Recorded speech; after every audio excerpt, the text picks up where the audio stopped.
صلاح الدین 2 لاکھ فوج کے ساتھ اردن پار کر چکا ہے۔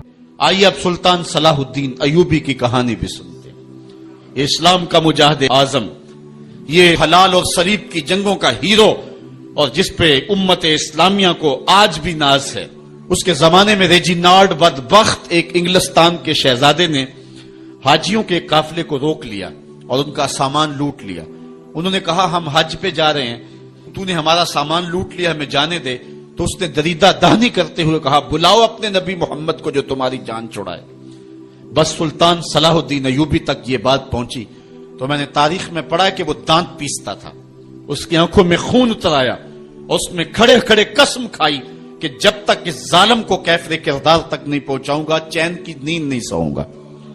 پھر پونے 2 سال کا عرصہ آپ سلطان صلاح الدین ایوبی کی زندگی دیکھ کے جنگی مہموں کو ترتیب دیتا رہا، دن رات اس نے ایک کر دی، نیند قریب نہ آنے دی۔ جب نیند بہت زیادہ تنگ کر دی تو پھر وہ خیمے کی چوب کے ساتھ ٹیک لگا کے کھڑے ہو کر کے اپنی آنکھوں کی آگ بجھا لیتا، اور پونے 2 سال کا عرصہ اس نے چارپائی پہ لیٹ کے نہیں دیکھا۔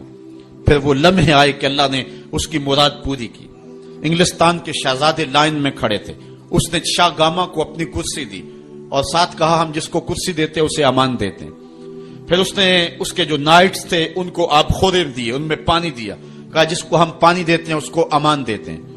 پھر جب ریجینالڈ کی باری آئی تو بادشاہ کی رگیں پھول گئیں غصے سے۔ اس نے تلوار نیام سے باہر نکالی اور اس کی چھاتی پہ چڑھ کے اس کی گردن پہ تلوار رکھ کے اس کے ٹکڑے کرتے ہوئے کہا او کتے، تو نے کہا تھا بلاؤ اپنے نبی محمد کو، محمد عربی نے اپنا نوکر بھیج دیا ہے۔ اور اس طرح اس ریجینالڈ کتے کے 2 ٹکڑے کر کے رکھ دیے۔ یہ ہماری تاریخ ہے، یہ اور روشن تاریخ ہے۔ ہمارے اسلاف، ہمارے بزرگ اس دور کے شہنشاہ، اس دور کے بادشاہ اتنی جرأت اور اتنی عظیمت رکھا کرتے تھے، اور آج ہماری کمزوریاں نے دشمنوں کو دلیر کر دی ہے۔ کبھی ایسا بھی اندھیر آیا تھا کہ سرے عام یوں توہین و تنقیص ہوتی ہو پیغمبر حسن اور پیغمبر جمال کی، اور پھر 1 ارب 40 کروڑ انسان دنیا کے اوپر بستے ہوں۔ یہ بھی زمانے نے دن دیکھنے تھے تو امت مسلمہ کی موت واقع ہو جائے اگر حضور علیہ السلام کی توہین باقی رہتی ہے۔ اس لیے امت کو پوری قوت کے ساتھ کھڑا ہونا ہے اور اپنے نبی علیہ السلام کی توہین